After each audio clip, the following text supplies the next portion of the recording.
Kanegosyo, isa sa pinaka-challenge natin sa mga magsisimula pa lang ng negosyo ay yung capital o yung puhunan. So sabi ng iba, hindi ako makapagsimula dahil wala akong malaking puhunan. Okay?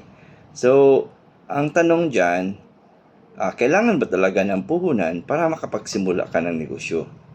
So ngayon po, gusto kong isabihin sa inyo nga oo, kailangan ng puhunan. On the other side din, pwede rin walang puhunan para makapagsimula ng negosyo. Sige.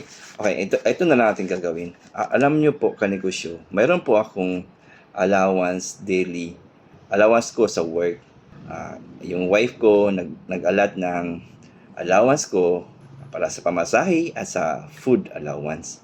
Pero alam mo ba magkano yung allowance ko? Okay, baka matawa kayo. Okay, so ito po, may 150 pesos akong allowance daily. Okay, so alam ko sa inyo maliit lang ito. Siguro yung mga anak nyo may allowance yun ng malalaki, no? Tag 300, 500 ba, ganun. Okay, so ako po, kahit na may negosyo na ako at saka may trabaho ako, nag-allot kami ng allowance daily talaga, no?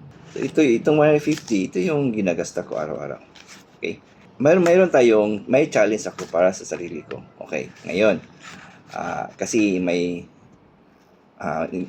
ganito akong vlog, negosyante ako vlog, at nagtuturo ako paano magsimula ng negosyo, paano ang maliit na negosyo maging malaki one day, no? Sinimulan ko sa aking maliit na negosyo at sineshare ko yung mga karanasan ko. Ngayon po, may gagawin po ako na challenge sa sarili ko.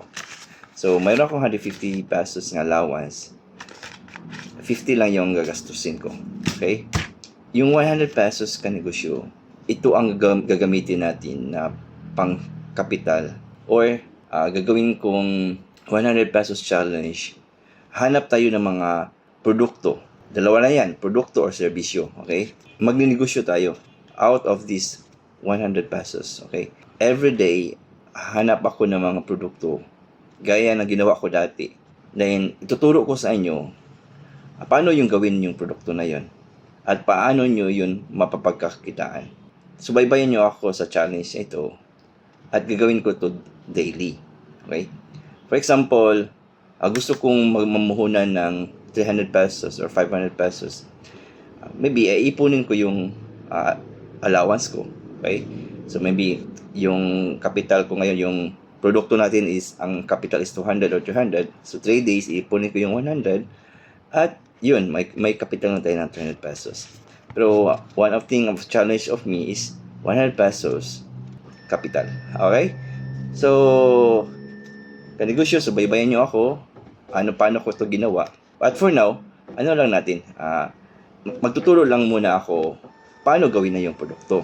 Okay? Maybe in the long run sa ating pagnenegosyo ay i-vlog natin paano natin siya ibibenta. But for now, magtuturo tayo ng mga produkto, serbisyo. Okay? Yung produkto, yung gawain natin ng pagkain, ano ba yan? Okay? Serbisyo ay yung mga example, yung actually, graphic designer ako. So, yan yung trabaho ko. So, mostly serbisyo siya, no? Maybe tuturuan ko kayo paano mag-layout, no? Or paano gagawa ng mga keychain, mga IDs, mga PVC IDs. So, yan. Out of 100 pesos, paano natin yung gawin? Okay? So, salamat kanegosyo. For now, ito lang yung i-share ko sa inyo. I-challenge ko yung sarili ko na magsimula tayo kahit maliit na, 100 pesos. Siguro, meron talaga tayong 100 pesos dyan. No? At ang challenge ito ay out from my allowance to. Okay? So, kahit na estudyante ka, may allowance ka, mag-alat ka ng konti lang, kahit 50 pesos. Okay? So, maipon mo yan, may capital ka na. Okay? So, yun na kanegosyo. Sabihin ko sa iyo na ang pagnegosyo talaga ay kung nasa iyo yan if decided ka or persigido ka nga magsimula, kahit walang puhunan, makapagsimula ka. Kahit maliit yung puhunan mo, you can start. Okay? So, ito yung gagawin natin. I will prove you that we can start a business even a small capital. Okay? Patuloy po tayong mag-subscribe, no? At subaybayan nyo ako sa mga negosyante stories na gagawin natin. No? Yung maliit natin na negosyo ngayon, yung Diner Street, hopefully, mapalaki natin yun. At isi-share ko paano natin yun ginawa, mga kanegosyo. At the same time, ako po, empleyado pa po ako. Hindi pa ako full-time na negosyante. Pero may side hustle tayo na maliit na negosyo. Pinapalago natin araw-araw. May pamilya ako, empleyado ako, negosyante ako. Tinuturo ko paano natin balansihin yung itong tatlong ito. Yun lang tinuturo ko. Okay? Salamat po sa panunood sa Negosyante Ako Stories. Thank you po.